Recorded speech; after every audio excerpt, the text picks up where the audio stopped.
Estamos agora iniciando o estudo do livro Sexualidade e Saúde Espiritual. Continuando a temática Reflexões sobre Sexo, Sexualidade e Sexualismo. Esse tema que é tão pouco tratado nas palestras, nos seminários espíritas, e que nós abrimos aqui a oportunidade de fazer alguns comentários em cima dos textos extraídos desta obra. Sempre lembrando que o objetivo maior é incentivar a leitura de todo o livro. Aqui nós apenas comentamos algumas passagens de alguns parágrafos, sempre buscando extrair literalmente o conteúdo que está no texto. Vamos para a nossa introdução comentando uma mensagem do Espírito Emmanuel, extraída do livro Evangelho de João, comentado por Emmanuel, capítulo 14, versículo 2. Observa a natureza de teu campo íntimo e acautela-te para o futuro, porque, sem dúvida, há inúmeras moradas no universo infinito, mas viverás escravo ao Senhor no templo do bem ou no cárcere do mal que tiveres escolhido para a tua residência. Então vamos aqui fazer algumas considerações para introduzir o nosso estudo dessa noite. Habitualmente nas suas mensagens, Emmanuel sempre está nos convidando a refletir, a meditar, buscando aprofundarmos-nos nas possibilidades de abertura para o trabalho de renovação que o Evangelho nos convida. E aqui ele inicia dizendo: observa a natureza do teu campo íntimo. Observa o que habitualmente faz parte das tuas criações mentais, da tua imaginação, dos objetivos da tua vida. E em seguida acrescenta: e acautela-te para o futuro. Tem cuidado, tem vigilância, porque, sem dúvida, há inúmeras moradas no universo infinito. Mas a questão não é essa. A questão não é a morada exterior na qual nós estejamos ou para a qual nós iremos. A questão é o mundo íntimo nosso que vai definir as possibilidades de aproveitamento ou de desaproveitamento de onde estivermos. Por isso ele diz: mas há inúmeras moradas no universo infinito, mas viverás escravo ou senhor do bem ou do cárcere do mal. E a parte mais significativa nessa passagem da mensagem: que tiveres escolhido para a tua residência. A responsabilidade principal, definidora, é a que fazemos no dia a dia, nos objetivos que armazenamos, nos sonhos que acalentamos, naquilo que constitui o nosso mundo íntimo e de cuja responsabilidade nós somos os verdadeiros e principais condutores. Por isso, analisemos como atualmente estamos em termos emocionais, espirituais. E percebendo-nos ainda com certos desassossegos, com certos desequilíbrios, busquemos resolver o quanto antes. Como o próprio apóstolo Paulo já dizia nas suas cartas, devemos observar o corpo físico no qual estamos nos apresentando temporariamente na Terra como o verdadeiro templo de Deus e de que deve estar sob a direção de um espírito que busca se iluminar, interagir e estar em harmonia com os propósitos do Evangelho do Cristo. E assim vamos para o nosso estudo dessa noite, que lembramos, hoje abordaremos a quarta parte.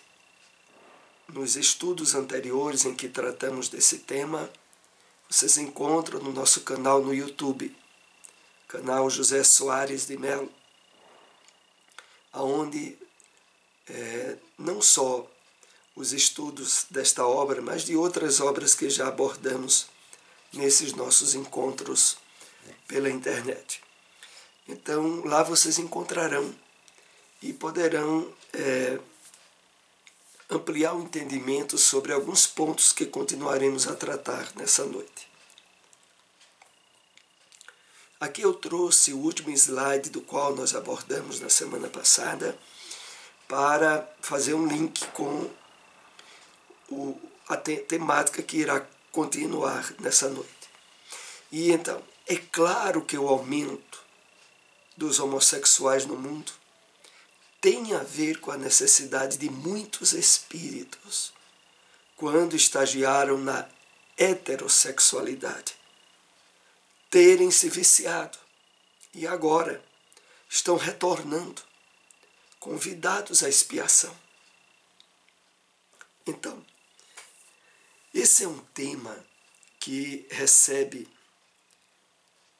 certa variedade de entendimento e de conceitos no próprio movimento espírita. Aqui nós nos prendemos, sobretudo, ao texto e às colocações que foram trazidas pelo projeto Espiritizar. Nesse entendimento, a homossexualidade, como temos visto, não é apenas uma questão de escolha de comportamento sexual, mas deve ser vista, sobretudo, como uma questão resultante de desequilíbrios que o espírito fomentou em seu passado reencarnatório, quando esteve na heterossexualidade. Então, o mau uso, que aqui é usada a palavra viciado, é aquele hábito, aquele comportamento aonde as mudanças múltiplas de parceiros, de forma irresponsável e muitas vezes a prejudicar os outros, fizeram parte de nossas atitudes na área da sexualidade no passado. A tal ponto que gerou-se um nível de sentimento de culpa e de certo desequilíbrio intenso do espírito para com o que ele fez, e que redunda, muitas vezes, na mudança da apresentação física que o espírito tem, aonde ele traz o psiquismo diferenciado do corpo em que está utilizando presentemente. E isso, nesta obra, nós somos convidados a observar como uma expiação, como uma prova difícil para esse espírito. Mas há ângulos variados nessa temática que nós estaremos tratando nessa noite. Há uma confusão sobre uma programação de Deus e a consequência do que fazem os homens.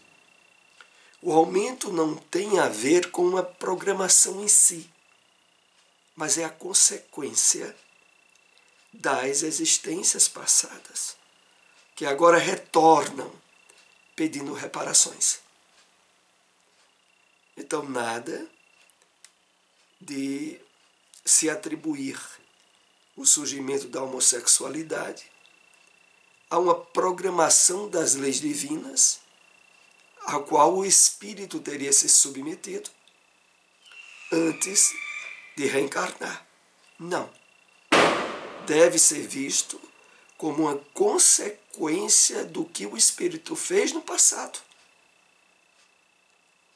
E desse ponto de vista, o aumento da homossexualidade, como temos visto nos dias atuais, é o reflexo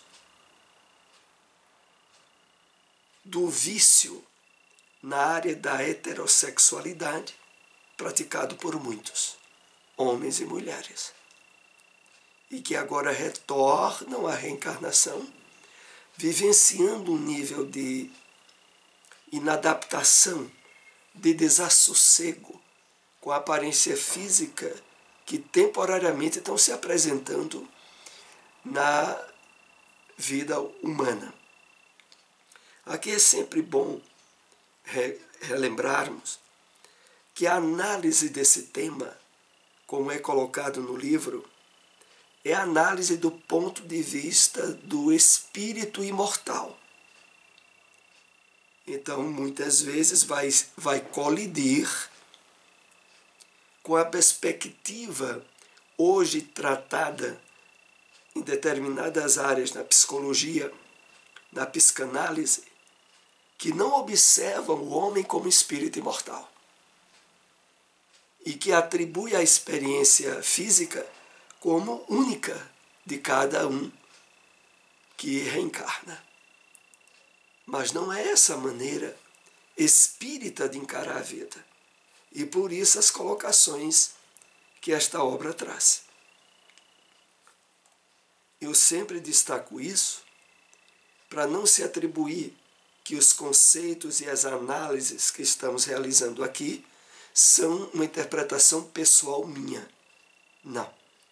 Elas têm por base o conteúdo explícito do livro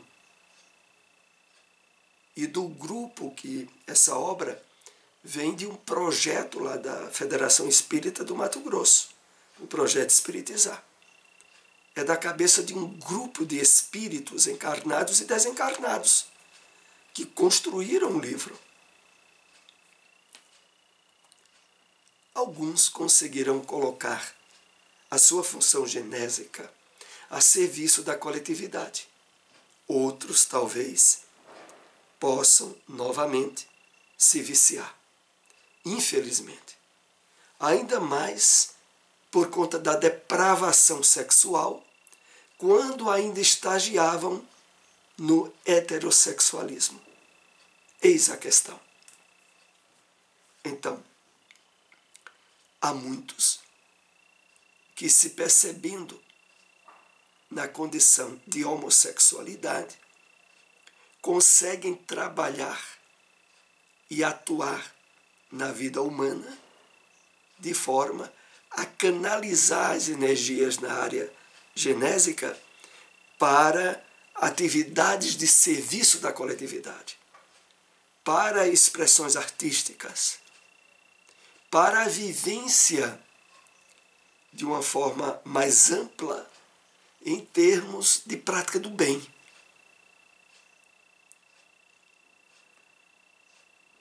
É uma comparação apenas, não é exatamente assim como ocorre.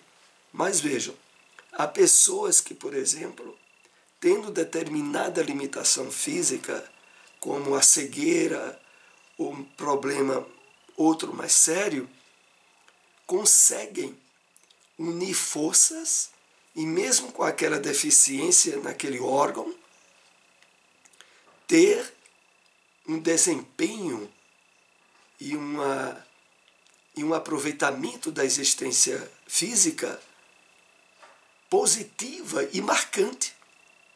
Nós temos, por exemplo, grandes cantores que nasceram cegos, mas esse impedimento não evitou de eles direcionarem forças e recursos para superar aquele problema e viverem um nível possível de bem-estar pessoal na sua encarnação. Há muitos que se isolam no anonimato e na revolta. Na área da sexualidade, nós iremos ver que alguns conseguirão direcionar essas energias para se destacarem em determinadas áreas de atuação humana. Outros, infelizmente, como o texto diz, entregar-se a uma depravação sexual. Depravação aqui no sentido de viver uma multiplicidade de parceiros na homossexualidade em termos de desequilíbrio e de desrespeito ao próprio corpo. Claro, tudo dentro das possibilidades que o livre-arbítrio de cada um de nós traz. E aqui não estamos de maneira nenhuma direcionando regras de conduta, mas mostrando como a coisa ocorre e como há diversos meios de ela se expressar na vida humana. O ponto essencial tem a ver com o estado em que o espírito está. O espírito é convidado a se utilizar da experiência expiação em experiência aprendizado e com isso em uma conquista êxito. Então, nesse parágrafo do livro, está na página 60, é colocado o seguinte, olha, é possível pegar essa experiência difícil, porque, reflitamos, não é fácil para qualquer um homem ou mulher que se percebe num corpo que não traduz as características que sente no seu íntimo. E com isso gera uma série de desassossego para a sua vida íntima. Não é fácil, é uma experiência expiação, mas que pode ser transformada em experiência aprendizado. Experiência aprendizado aqui como? Com a perspectiva que aqui recebemos da imortalidade da alma, de que a experiência no corpo que nós estamos tendo é apenas uma de inúmeras que já tivemos e que iremos ter. E que não podemos confundir a vida com o corpo, porque a vida, em essência, é o espírito. Observando a questão do ponto de vista espiritual, claro, tornar-se-á menos difícil conduzir a experiência expiação para uma experiência aprendizado. E a partir dela, há uma conquista êxito. Não são poucas as dificuldades que a criatura humana enfrenta na sua encarnação. Mas nós aprendemos que todas elas têm um endereço certo, estabelecido pelas ações do presente ou do passado, e que se traduz em necessidade de aprendizagem para o espírito, e não de revolta nem de desequilíbrio. O objetivo dessas situações difíceis, como essa que estamos analisando na área da sexualidade, é para que o espírito cresça, se imponha sobre as necessidades físicas, domine com o pensamento esclarecido e o amparo espiritual elevado as influências de desequilíbrio de uma sociedade materialista como nós nos encontramos. O objetivo é esse. Entre a perversão sexual e a fidelidade, seja na heterossexualidade ou homossexualidade, o mais importante é a fidelidade. Sabemos que muitos homossexuais vivem de maneira digna, respeitando-se enquanto casal homoafetivo. Então aqui, dentro da temática, o livro abre para nós essa possibilidade também de reflexão. Muitos não conseguirão direcionar as energias genésicas para o trabalho de coletividade, para o direcionamento a outras áreas, e se sentirão necessitados de ter uma companhia. Que haja fidelidade, dignidade e respeito nessa companhia. É o que a obra aqui convida aquele que, inclusive, independente da homossexualidade, mesmo que ele seja heterossexual, o propósito é a vida equilibrada e fidedigna a alguém, e não a multiplicidade de parceiros e a irresponsabilidade com a conduta. O espírito é convidado a utilizar a experiência da homossexualidade para viver para a coletividade, estando numa polaridade inversa em que se transitam temporariamente. É muito grande o número de espíritos que poderiam auxiliar a coletividade se canalizassem seu empenho nisso, todo o seu empenho nisso. Então sempre há um convite íntimo para aqueles que vivem essa área de conflitos, para canalizar as suas energias para viver para a coletividade.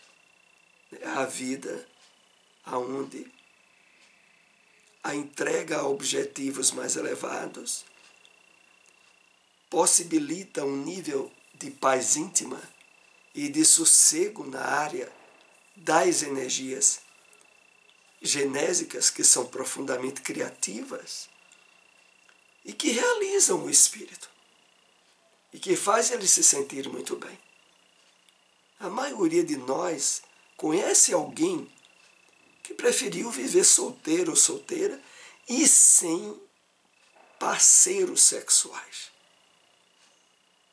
Muitas vezes, por não se adaptar à heterossexualidade e também não aceitar vivenciar a homossexualidade.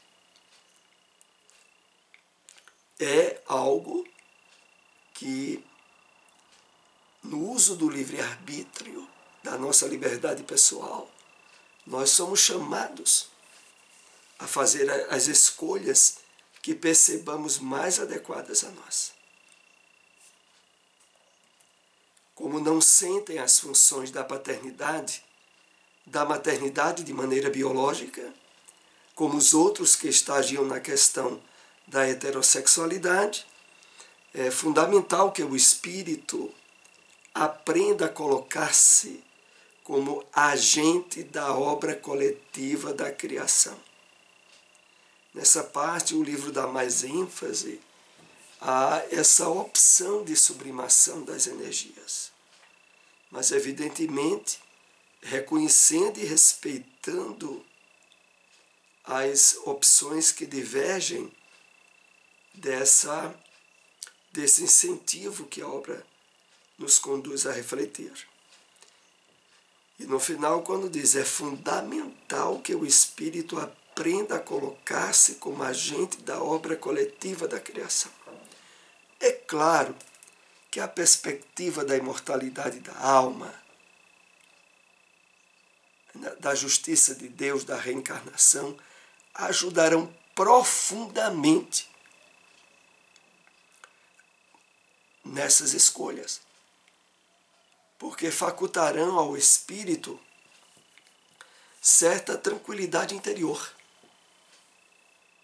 por ele perceber, não só perceber, mas ter certeza de que a vida não é o corpo físico que temporariamente ele se expressa. E que se hoje esse corpo não condiz com as suas necessidades que ele identifica, mais para frente ele terá outro corpo e que possivelmente condizirá. O Espiritismo compreende que, sendo os espíritos viajores do universo e sendo convidados a sermos agentes de Deus na criação, o mais importante é aproveitarmos a experiência para adquirirmos o máximo de desenvolvimento de nossos potenciais divinos. Então, aqui quando inicia, lembrando essa compreensão que o Espiritismo nos traz, de nos percebermos espíritos viajores do universo e agentes da divindade na Terra, facilitará muito o engajamento que venhamos a ter em determinada área de atuação da vida, sem abrirmos campos para o desequilíbrio das energias sexuais, como tem acontecido no resultado da influência gritante dessa sociedade materialista. Então, prossigamos. Aqueles que ainda não estiverem se sentindo na condição de manter a sua vida a favor da coletividade e quiserem buscar um relacionamento homoafetivo, busquem, antes de tudo, a dignidade da fidelidade e não as trocas indevidas. Então, esse tópico do tema termina nesse parágrafo, aonde novamente é reiterado a advertência para aqueles que quer em um relacionamento homoafetivo, quer heterossexual. A dignidade da fidelidade é o principal. E evitando-se as trocas indevidas, que normalmente apenas abrirão portas a desequilíbrios e vícios nessa área, que fatalmente redundarão em sofrimentos futuros. É para isso que o livro nos adverte aqui. Nós agradecemos a todos que nos acompanharam nesse estudo. Se possível, compartilhem essas informações. Até o próximo estudo. Boa noite a todos.